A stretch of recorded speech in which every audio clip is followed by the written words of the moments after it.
The enemy is not afraid of you when you are wide awake and alert. He waits for the 1 hour when you cannot lift a hand to fight. You have always believed that sleep is the safest part of your day. You lie down thinking the locked doors and the dark mean you are secure. Then you wake at 3 in the morning with a weight on your chest. Your heart is racing, and the room feels heavier than it did before. You tell yourself it was only a dream or a trick of a tired mind. You reach for your phone to chase the feeling away with a little light, but the dread does not lift, and the room does not feel any lighter. But something deep in you knows that explanation has never really been enough. You have felt this too many times to keep calling it nothing. The reason you wake is not the darkness, and it is not the silence. The reason is a door, and most people leave it open every single night. There are 5 of these doorways, and you have used at least one of them. You did not open them on purpose, and that is exactly the problem. The enemy counts on you never learning the names of the doors you leave open. By the end of this, you will know all 5 and how each one closes. Stay with all 5, because the last one is the attack you never recognized. Doorway 1. The unguarded hour. Think about what actually happens to you the moment you fall asleep.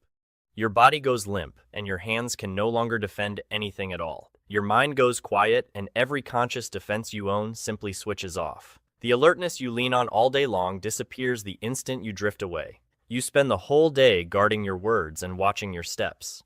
Then you lie down, and every one of those guards quietly leaves its post. Peter warns that the enemy prowls around like a roaring and hungry lion. A lion does not charge the strongest animal standing alert in the open. He waits for the one that wandered off and finally lowered its tired head.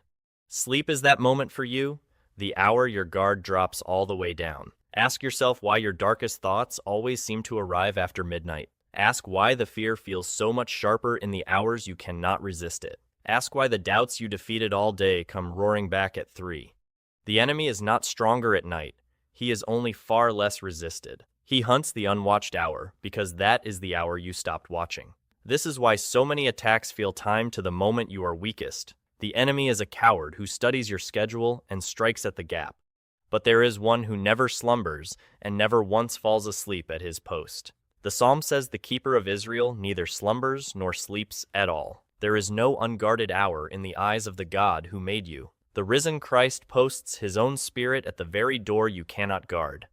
While your eyes are closed, his are open over every corner of that room. The same power that rolled the stone away is awake beside your bed. The hour you cannot possibly defend is the hour he never stops defending. Doorway 2. The unforgiven heart. A husband and wife lie back to back in a silent and freezing bed.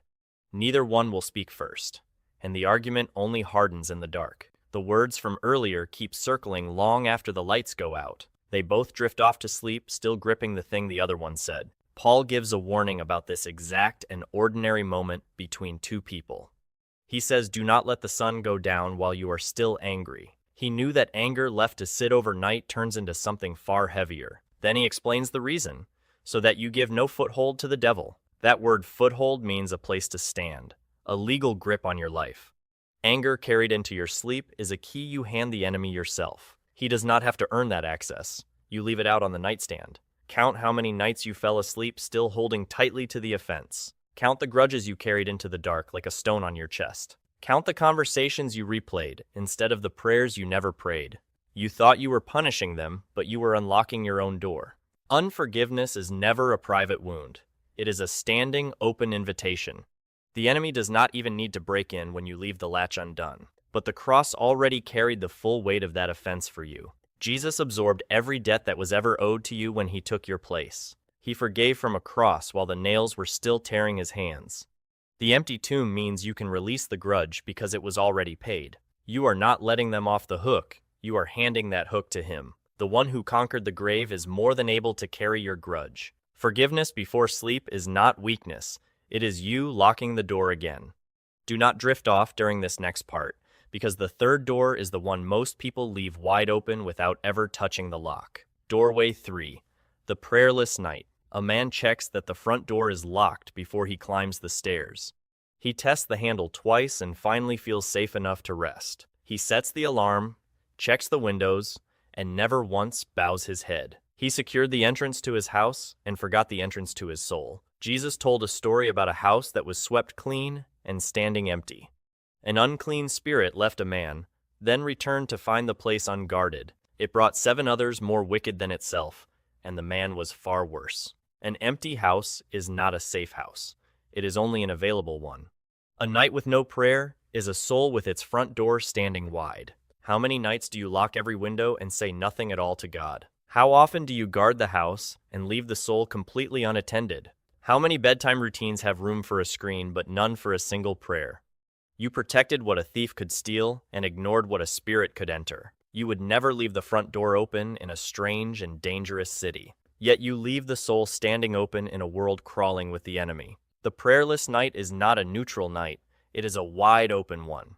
But a risen Christ does not leave his own people as an empty house. When you belong to him, his spirit occupies the home and fills every room. You do not sleep alone when the Spirit of the living God lives in you. The tomb is empty so that you never have to be, not for a single night.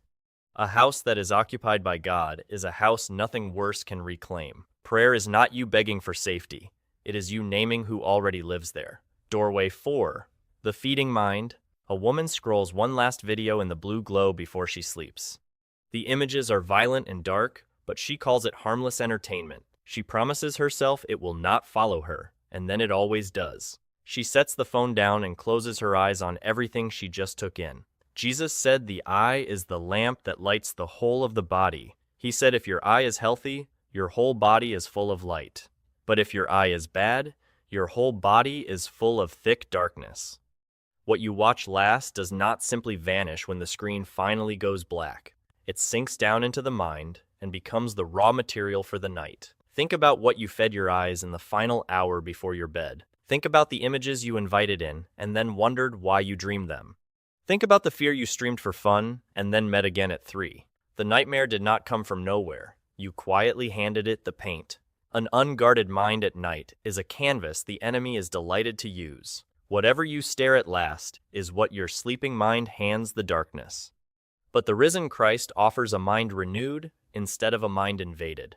Paul says, be transformed by the complete renewing of your mind in him. A mind soaked in the living word stops being the enemy's blank canvas. You cannot always control the first image, but you decide the last one. Fill the final hour with light, and the darkness finds nothing to paint on. The same power that raised Jesus is the power that rewrites your very thoughts. What you feed before sleep decides whether you rest in peace or in pieces. Stay with me through this final door, because it is the attack most believers never once recognize as an attack. Doorway 5. The weaponized fear. You wake again in the dark, and the dread arrives before any thought does. There is no figure in the room, and there is no sound you can name. There is only a cold and crushing fear that pins you flat to the bed. You cannot move, and you cannot speak, and the weight will not lift.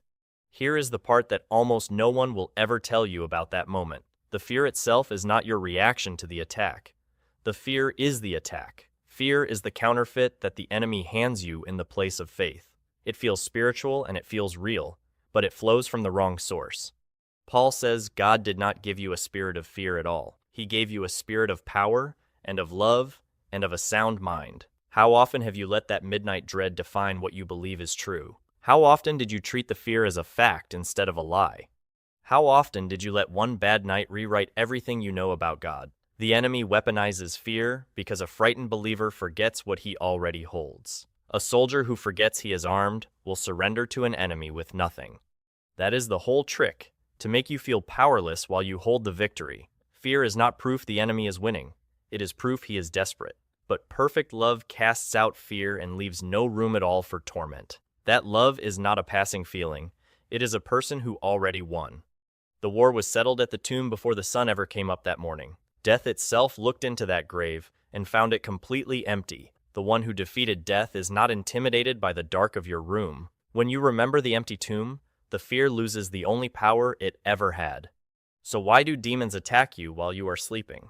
It was never about the darkness, and it was never about your weakness. It was always about the doors, and every door has already been answered. The enemy is patient, and he is precise, but he is not creative. He has been running the same 5 plays since the very beginning. The enemy came for the unguarded hour, and the risen Christ was already standing watch. The enemy came for the unforgiven heart, and the debt was already fully paid. The enemy came for the prayerless night, and the house was already occupied by God. The enemy came for the feeding mind, and the word was already there to renew it. The enemy came for the weaponized fear, and perfect love had already won the war. Every doorway he uses opens onto a victory that was finished before you were born. He is not attacking you from strength. He is scavenging in a war he already lost. He raids at night because the daylight of the resurrection terrifies him. He knows he cannot win the war, so he settles for stealing your rest. Do not hand him the one thing he has no right to take. So you do not fight the night with more fear. You fight it with the finished work. You close the doors by naming the one who already stands guard inside them. Before you sleep tonight, forgive the offense and pray over the whole house. Guard your eyes, refuse the fear, and rest under the watch that never sleeps. You do not need to be a spiritual giant to sleep in real peace. You only need to settle the question of who your house belongs to. Settle it tonight, and settle it again every single evening after this. The overcomers were never the strongest, they were simply the ones who decided early. If this gave you a reason to sleep in peace tonight, hit that like button.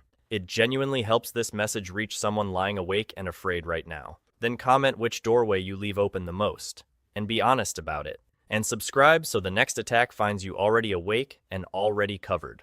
Share this with the one person you know who dreads the sound of midnight. You were never defenseless in your sleep. You only forgot who was standing guard.